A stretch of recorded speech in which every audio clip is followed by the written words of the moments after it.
आज हम आपको विश्व गुरु देश की सबसे शर्मनाक तस्वीर दिखाएंगे। सोचिए कि आजादी के 78 साल बाद भी इतना ज्यादा जातिवाद होना चाहिए जितना किया जा रहा है।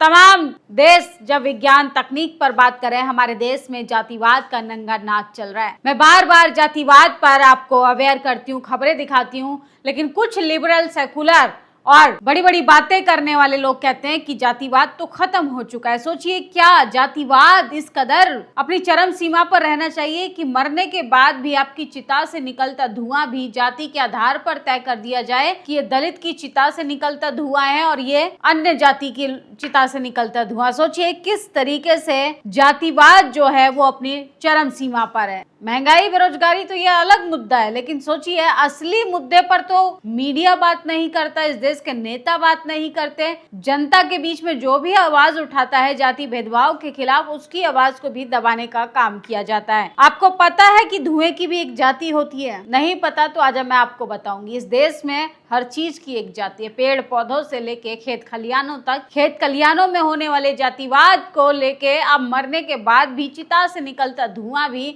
अब आपकी जाति तय करेगा। मध्य प्रदेश में एक दलित की चिता जलने के लिए केवल इसलिए रोक दी गई क्योंकि उसका धुआं ब्राह्मणों के शमशान घाट तक जाता था। उस पर भी शर्मनाक कि पुलिस भी दलित परिवार पर ही दबाव डाल रही, क्योंकि पुलिस प्रशासन खुद जातिवाद के अंदर तक सड़ चुका है। शर्म आनी चाहिए ऐसे समाज पर जहां मौत के बाद भी दलित को सम्मान नहीं मिलता। जिंदा था तब दलित होने के नाम पर भेदभाव, नफरत, जलालत, छुआछूत, और जब मर गया तो उसकी चिता का धुआं भी अछूत हो गया। ब्राह्मणों के शमशान तक नहीं पहुंचना चाहिए, वरना बेचारे मरे हुए ब्राह्मण भी अशुद्ध हो जाएंगे। ये सिर्फ भेदभाव नहीं, इंसानियत की लाश पर खड़ा ब्राह्मणवाद है।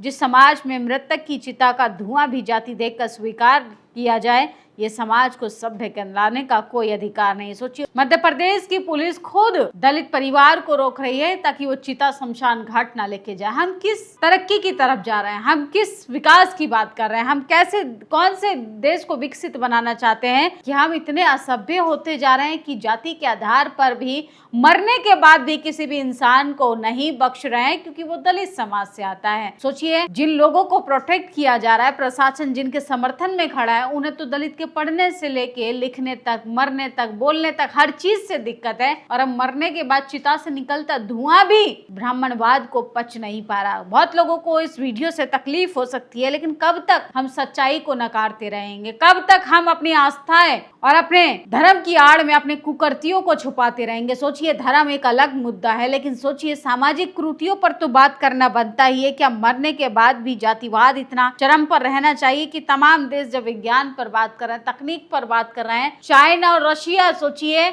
आने वाले समय में किस तरीके से टेक्नोलॉजी का इस्तेमाल करेगा, लेकिन हमारे देश में ये तय किया जा रहा है कि ये दलित है, ये इस जाति का है, मरने के बाद इसकी चिता का धुआं भी हमारी तरफ नहीं आना चाहिए, वरना मुर्दे जो जितने लोग हैं जातिवाद, उनके अहंकार को ठेस ना पहुंचे।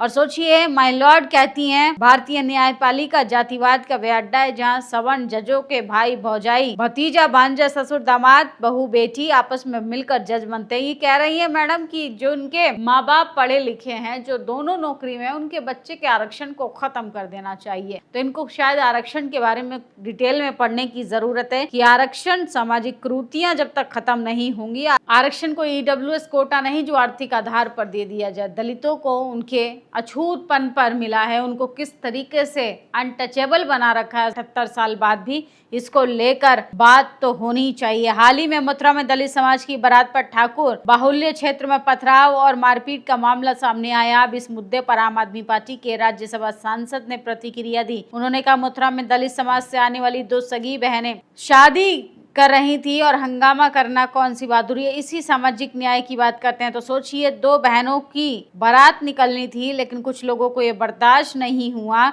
और उन्होंने हमला कर दिया क्योंकि ये जाति प्रधान देश है। तो झुंझुना बजाइए कि दलित जो है सम्मान से भी नहीं जी सकता। यूपी में एटा में एक दलित नाबालिग लड़की रात में पानी भरने गई, तब कुछ गुंडों ने उसे गाड़ी में खींचकर अगवा कर सुनसान इलाके में ले गए, उसका रेप कर दिया। बहन बेटियां बिल्कुल भी सुरक्षित नहीं, दरिंदे हर रोज कानून व्यवस्था को ठेंगा दिखा रहे हैं। तो सोचिए, दलित बेटियों को तो इंसाफ मिलना दूर दूर तक सोचना भी गुनाह हो गया है। और मार्को रूबियो जो है वो ताजमहल देखने गए हैं, इतना इतना पैसा खर्च कर अयोध्या में मंदिर क्यों बनवाया था जब सबको ताजमहल ही दिखाना है। तो ये सवाल भी लोग पूछ रहे हैं मोदी सरकार से, क्योंकि जब जब चुनाव आता है, जब जब हिंदू मुसलमान उतना ही तेज हो जाता है और मरने के बाद भी चिता से निकलता धुआं भी जाति के आधार पर यह तय कर दिया जाता है कि धुएं की जाति क्या है, धुएं किस जाति के आदमी की लाश से निकल रहा है। तो ये देश की सच्चाई है जिससे अवगत कराना बेहद जरूरी है। लाल किले मैदान में अमित शाह के नेतृत्व में आयोजित भाजपा के तथाकथित जनजातीय सांस्कृतिक समागम में आदिवासी कार्यकर्ताओं द्वारा शांतिपूर्ण विरोध करने पर उन्हें गिरफ्तारी बेहद निंदनीय, लोकतंत्र विरोधी है। जब आदिवासी अपने जल जमीन जंगल की बात करते हैं तो उनकी आवाज दबा दी जाती है।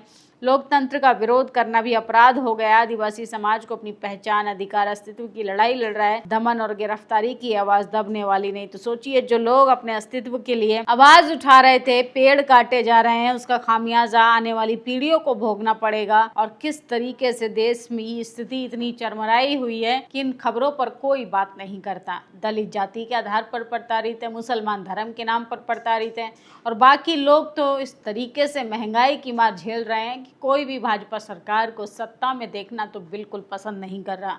फिलहाल इन खबरों पर आपकी क्या प्रतिक्रिया, अपनी राय जरूर दीजिएगा। शुक्रिया। नेशनल दस्तक की आपसे गुजारिश है कि अगर इसको बचाना चाहते हैं तो नेशनल दस्तक को सब्सक्राइब करने के लिए रेड कलर के सब्सक्राइब बटन को दबाएं, फिर बेल आइकन की घंटी दबाएं। नेशनल दस्तक को बचाने के लिए बहुत जरूरी है कि हर खबर को शेयर करें, लाइक करें, कमेंट जरूर करें।